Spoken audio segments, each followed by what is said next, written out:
కాగజ్ నగర్ మండలం నందిగూడలో నివాసం ఉంటున్న రమేష్ ఇంటి ఆవరణలో గడ్డివాము ఆదివారం షార్ట్ సర్క్యూట్తో దగ్ధమైంది. వెంటనే కుటుంబ సభ్యులు స్పందించి ట్రాన్స్కో అధికారులకు సమాచారం అందించారు. కరెంటు సరఫరా నిలిపివేసిన అనంతరం కాలనీవాసులు గడ్డివామును చల్లార్చారు. గడ్డివాము పూర్తిగా అగ్నికి ఆహుతైంది. పరిహారం చెల్లించాలని అధికారులు సమాచారం అందించారు.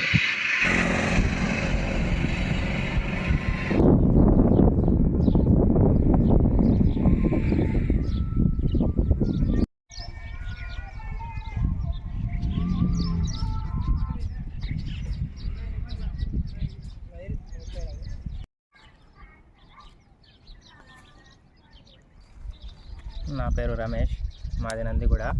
ఇక్కడ కరెంటు వైర్ దగ్గర పక్క గడ్డి ఉండే, అది పోళ్ళు కాదు, కరెంటు తీగలు రెండు జాయింట్ అయి ఉండే.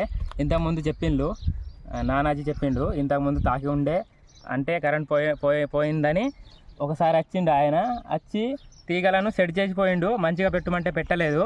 దాని వలన రెండు తీగలు షార్ట్ అయి పక్కకున్న గడ్డి మొత్తం కాలిపోయింది. ఇప్పుడు ఎద్దులకు అసలుకే ఎద్దులకు అసలు లేదు.